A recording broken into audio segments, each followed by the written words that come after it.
Hi everyone and welcome back to the Sports Initiative podcast. I have something slightly different for you today. As you would have noticed over the last 2 or 3 weeks, I haven't actually posted an episode.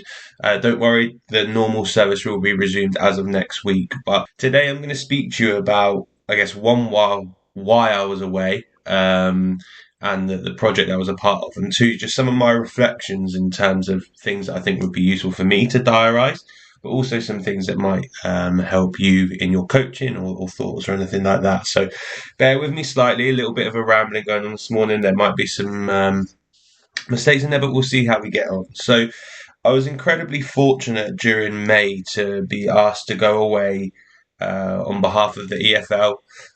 With Southampton Football Club and with Leicester Football Club, with three members of staff from there, to deliver a coach education program called Coach to Coaches out in Thailand. So it was run by Carabao, who are a major drinks company out in Thailand, similar to Red Bull in the UK. And yeah, if I'm being really honest, didn't realise how incredibly big Carabao actually is out there. But yeah, it is everywhere. It obviously explains why Carabao Cup is called the Carabao Cup and why they sponsor Chelsea as well. But yeah, it's essentially an initiative to try and improve the coaching in Thailand for the grassroots game and for potentially the academy game as well. So Carabao do a variety of initiatives, from tournaments to providing kit to this one obviously being the one that I was involved with. So what the trip entailed was a longish flight out to Bangkok, and then a 3 hour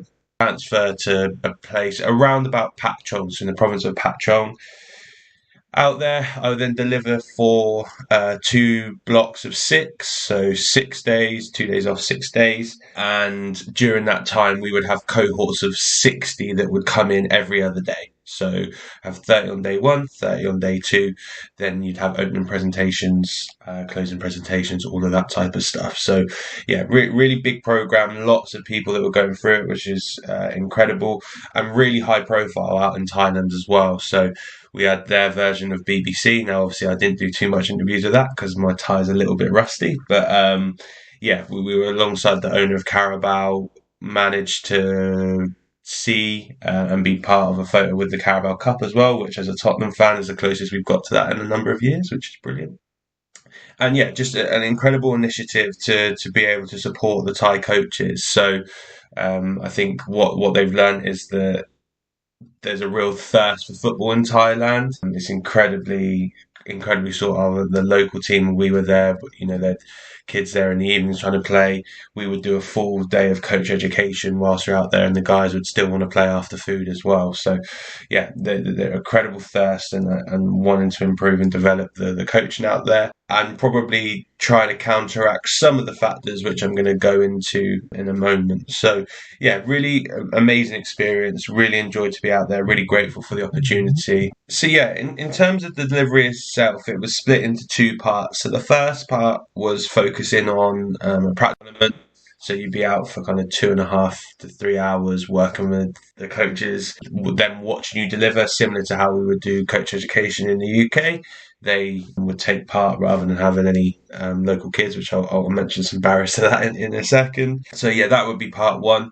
And then part two would be a practical session, looking at a little bit the philosophy of Southampton, how we coach the way that we do and why we coach that way. And then one thing I was really glad that I implemented was quite a lot of practical stuff. So for them designing sessions or designing food diaries and whatnot. But overall, yeah, just trying to give them a base level of knowledge of things that they can do back in their environments that might be relevant to their kids or their players, so that they can try and coach them in an appropriate way. So I guess if I talk about my reflections initially, and then I can go through some bits around it. So the coach education bit is a fascinating one for me. I've done a lot of it over in the UK, done a lot of it with Southampton, been incredibly fortunate.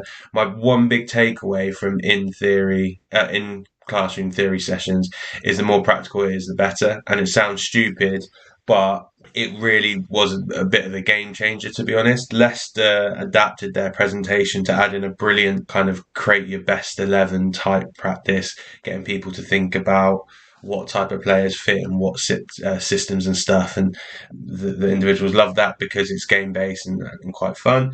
I did a few different ones. So for my one, I did creation of a plan. So they created the session plan that they then went out and delivered in the afternoon, and the five groups were able to then take the pictures of all the other groups' session plans, and they went away with kind of 10 different plans because each group did two, as well as some food diaries and some behavioural qualities that you would like to see in your coaching. So similar to what we have on here, which is how would you like to be described in 3 words? The first question was, how would you hope one of your players would describe you? Or describe your actions. And then that was something that we rolled on in terms of coaching behaviours and what that looks like. But when you're in a country that you don't speak the language, going really boring in terms of, I speak, someone translates, they listen, they ask a question, it comes back. I then have to give an answer, it gets translated, is an incredibly tedious and challenging process to be a part of. So actually getting them to integrate is a really interesting one. It's a really interesting way to do it, and it, again, gets engagement is what I would say. You heard the noise in the classroom. One observation I would have if I was to do it again, and again knowing characters if I knew language etc. as well, would be I would actually pair certain individuals or certain groups together, because I think at times certain people can just be led by an individual who goes, oh, we can do XYZ. So yeah, from a coach education perspective, if I was to do this again for any of you that are in this space, consider what characters you've got in the group and group them together. I think that is a really unique way of maybe getting some additional quality to sessions or some additional works. If you've got a bunch of extroverts, put them together in a group of 5 and let them try and battle out who wants to say their ideas, rather than having one in a group and maybe taking over. So that would be one key observation for me. And the closing the loop was a big one. So them being able to deliver the sessions to themselves to see if it would work was incredibly effective. And it gave me an opportunity to go around and question them on certain aspects of their session. So for example, why they've only got one football going.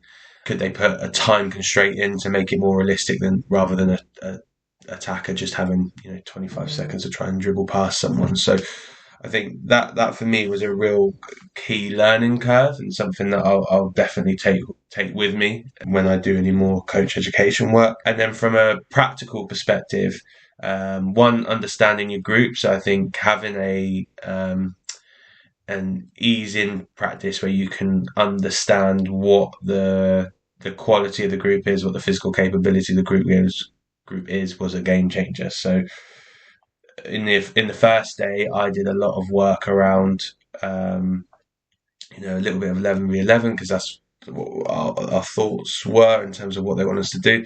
Probably change that in the end and look towards more games that didn't require everyone to be involved. But the warm-up task was a really good learning curve to see what type of players I had, how physically capable they were.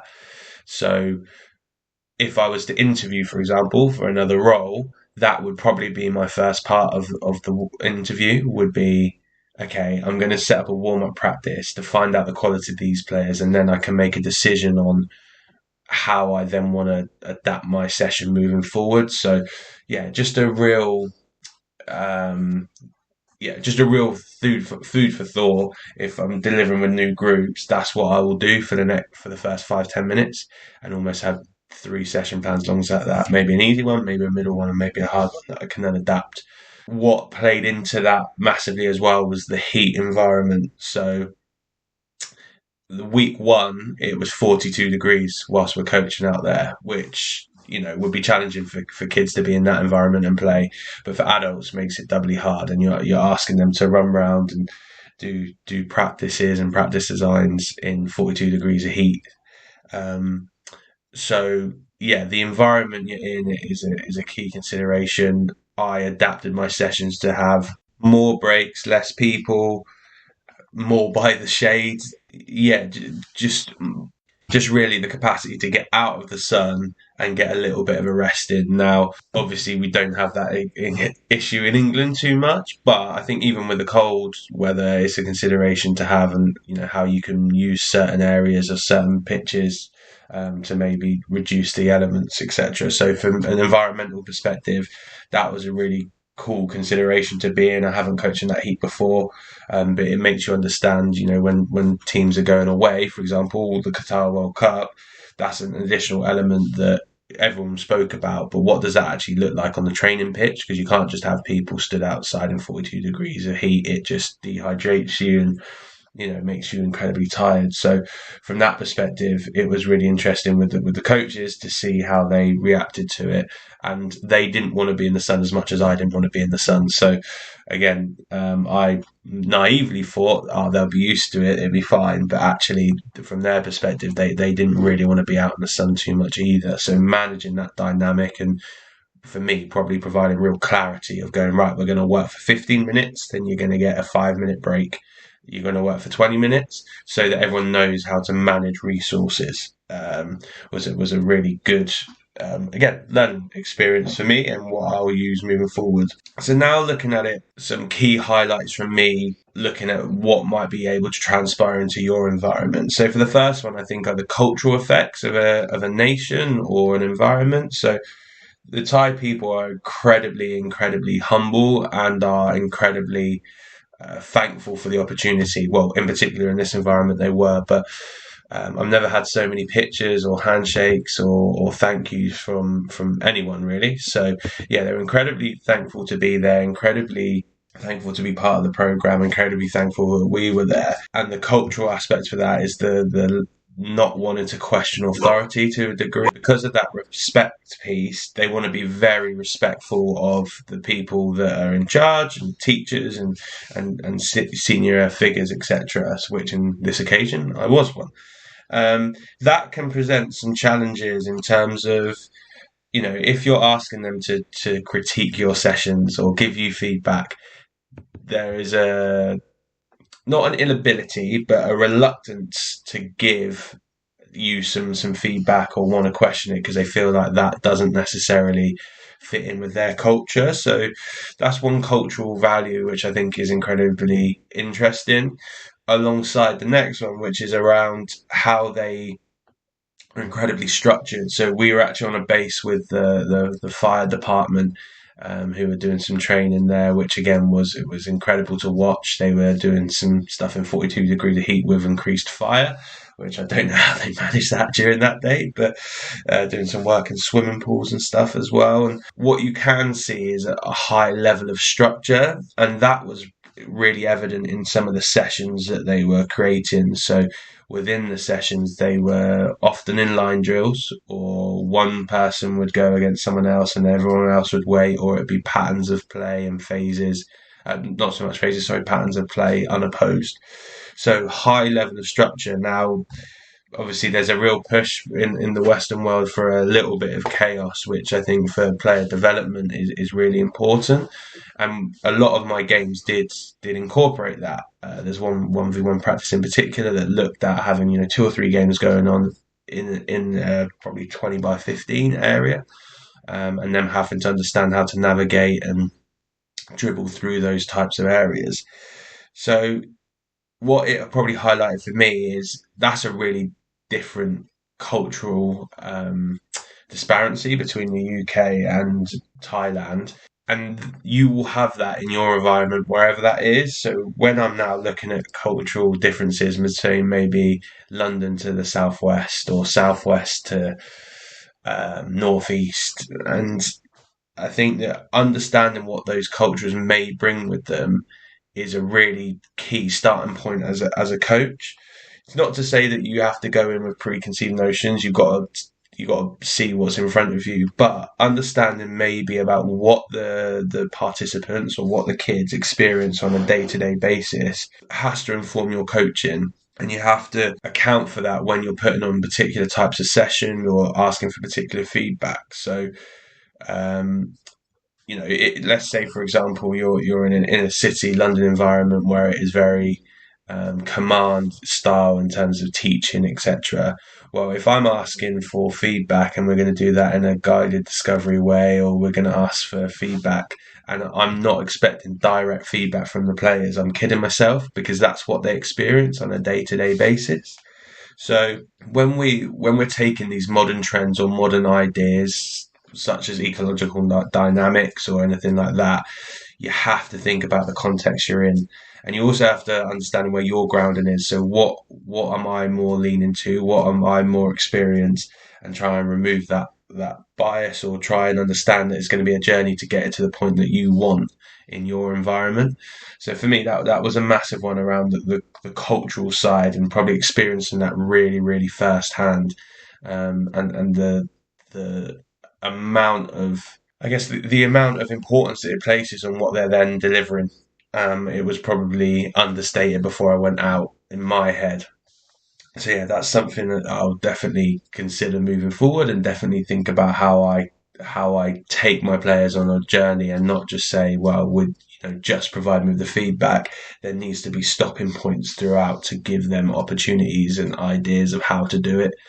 Um, and yeah, kind of layer those experiences up and up. So it might be, if I'm looking for feedback initially, it's going to be via a sheet where they can write it down on a sheet and then put it into a box, so that we can remove the stigma of not giving feedback, and they don't feel like they're coming for me as the coach. They can work towards then it maybe being face to face. So yeah, the cultural aspect was a massive one. And then secondly, which most of you are going to be able to guess, is the language barrier. Language barrier is crazy. My Thai is incredibly rusty. I've been on holiday there before, but I probably do the bits to get myself a pint of chang or something like that, rather than stuff that's going to help me coach. So the first thing I would say, I did try and do a little bit of learning whilst I was out there, which the Thai coaches were incredibly receptive to. And I kind of framed it as, I'm stepping outside of my comfort zone to try and learn, to try and make your experience better and easier. But I'd also encourage you to do the same. So when we're talking about that feedback piece, they're seeing me give it a go and speak with an incredibly terrible Thai accent and terrible pronunciation, but they can see that I'm trying, which I think is an incredibly important one. What it did from a session perspective is it broke down my ability to commentate, which was probably useful. I'm a individual that likes to say, "Oh, well done," or "good try," and occasionally give probably unnecessary noise to the player. When you can't speak the language, you're incapable of doing that. So from my perspective, actually, you're leaning more on your eyes more than anything else. You're leaning on what can you see, and then when I do this intervention, I need it to be really clear, because someone's going to be translating this for me. So I think from an analysis piece, actually using less language means you have to analyze more. So from moving forward, when I'm in sessions, when I'm in games, that might be something where I try at times to restrict how much I say, and maybe give myself a couple of pebbles or something like that in my pocket to say, right, you've got 10 interactions during this 20-minute period, or six pebbles or whatever amount you want. And they have to then be meaningful interactions, not just you saying well done, and kind of a throwaway comment. So yeah, just some consideration around the limiting factor of my language, but how that actually had a benefit to my analytical skills, because it meant that I was watching what was going around me, and then when I did come in, it probably had more impact. Secondly, the football specific language. Now, we were incredibly lucky. The translators we had in all were amazing. They did a great job. We probably had three that are highly experienced, particularly in the football environment. So one of them, for example, has worked in the Chelsea Foundation, as well as working at Charlton. Another one is half English, half Scottish. You'll give me for saying that, half Scottish, half Thai. Another individual is from works as the Thailand under-17s coach. They have a really clear understanding of football specific language, which the other three individuals at times were translating word for word, which again is far better than I would be capable of. But at times stuff can be lost in translation. So a really good example of that is pressure. I mentioned about receiving side pressure or backwards pressure in terms of someone being pressed. they translated that word for word, and then someone else had to come in and explain what I actually meant. So the uniformity in an environment of football specific language, I have come away realizing how important that is. So you don't want a situation where players, hear hook turn or Cruyff turn one year and then the other the next year. The uniformity of that language is really important so that everyone understands as they go through their journey that these are the things that we're going after. This is what it means, and that people aren't being confused by a misinterpretation of a word or an idea.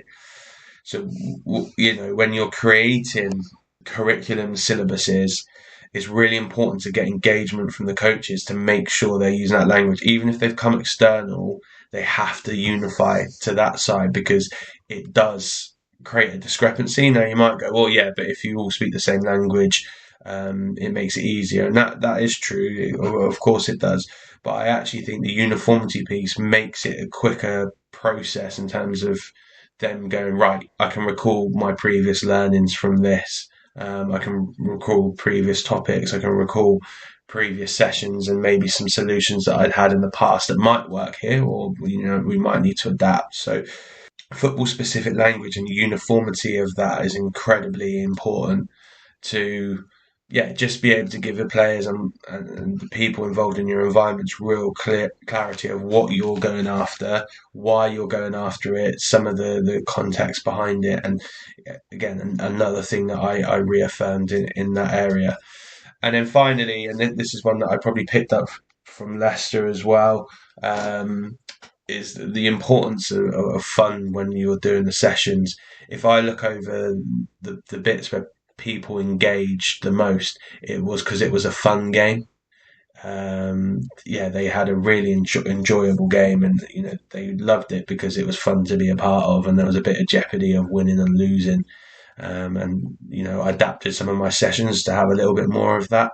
I think that the importance of fun wasn't lost on a 62-year-old running around in 42 degrees of heat, which is, something that we can forget about with the kids, but maybe it should be something right at the forefront of how we're delivering as well. So, hopefully those are some nice, almost voice notes of bits that I picked up whilst I was out there, and maybe some learnings to consider, what are the cultural constraints in your environment at this moment in time, or what do you think your players actually learn on a day-to-day basis, or what they pick up on a day-to-day basis, because that's important.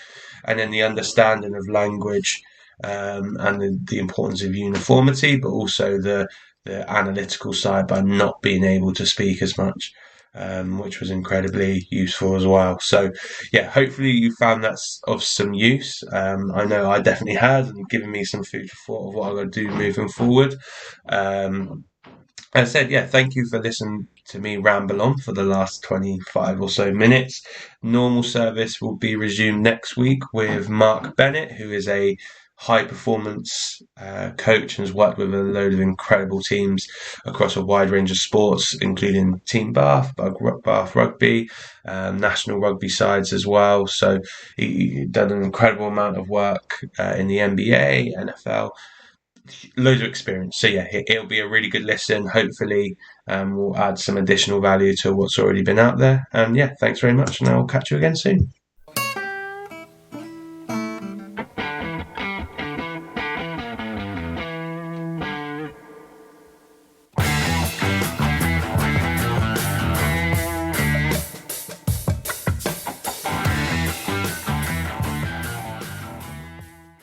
Thanks for listening to the Sports Initiative podcast with me, Michael Wright. Please remember to follow us on Twitter, Facebook and Instagram at the Sports Initiative Podcast, and share this podcast with friends and family. I'll see you next week.